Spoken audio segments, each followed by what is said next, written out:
Remember, kiddies, ballet is now and forever will be for the elite few. Until next time, keep your point on the globe. People want to write ballet off. They say, oh, it's just dance. It's more than dance.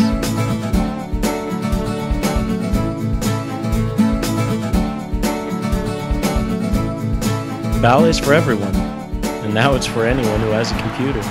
Believe it or not, we actually read all of the email, MySpace comments, and YouTube messages we receive. You guys had questions? Here's someone with answers. We don't teach turns.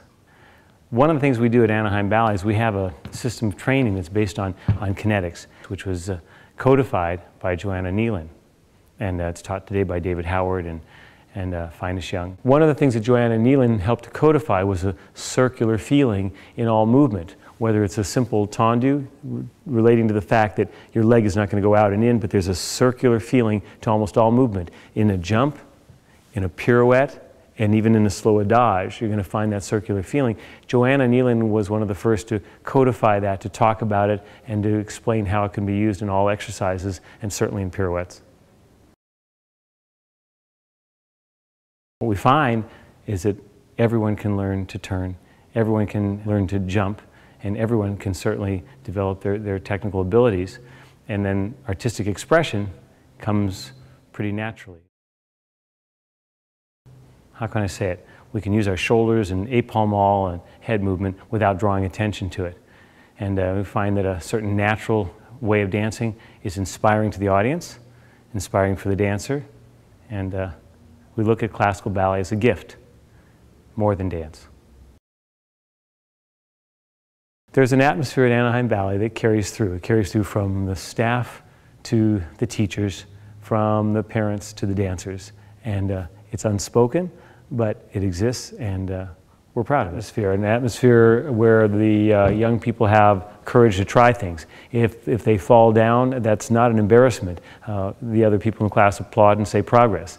The idea is to take chances, to take safe chances, but to take chances and to try to grow. We don't encourage criticism in the sense of a negative competition. It's wonderful to have good dancers to compete with in the sense of making yourself stronger by raising the standard of the whole class, but we try to encourage an atmosphere where everyone pulls for everyone else.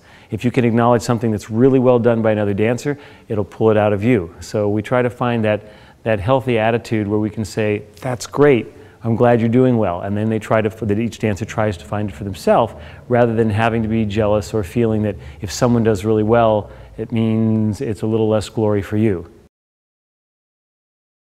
We have certain things that we think really help dancers improve technically in a very, very quick manner. We do certain things at the bar. We do certain exercises, certain syncopated rhythms, certain manners of pushing against the floor, certain ways, different approaches to a pirouette. We might try 6 or 7 different approaches to a pirouette just to get the person turning. Not spinning, but turning well. You know, how do we get that person way up high on their standing leg? How do we get them where they're placed really well? We look at the fulcrum. We look at a certain physical structure.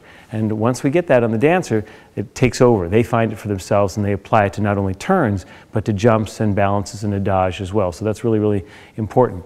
Sometimes people approach us and say, I don't know if I'm good enough to, and we say, the whole point is to take every dancer where they are and try to assess where they are and see what can we do to add value to your dancing. What can we do to help you get stronger? Each class, the teacher has to look at every student and say, what can I do, what can I give you to help you improve a little bit? And then the Anaheim Ballet performances are the same way. While they're there to inspire audiences, we make sure that the dancers are going to grow technically, they're going to grow artistically with every performance. And that's inspiring not only for the audience, but for the dancers as well. You just watched an episode of Anaheim Ballet, More Than Dance, the world's first weekly ballet video podcast. We'd like to thank everyone that's taken the time to join our MySpace, subscribe to our director account on YouTube, and subscribe to our video podcast feed on iTunes. Thanks to everyone again. Remember, ballet isn't dead, it's alive, it's on the net. Come find it. Anaheim Ballet, More Than Dance.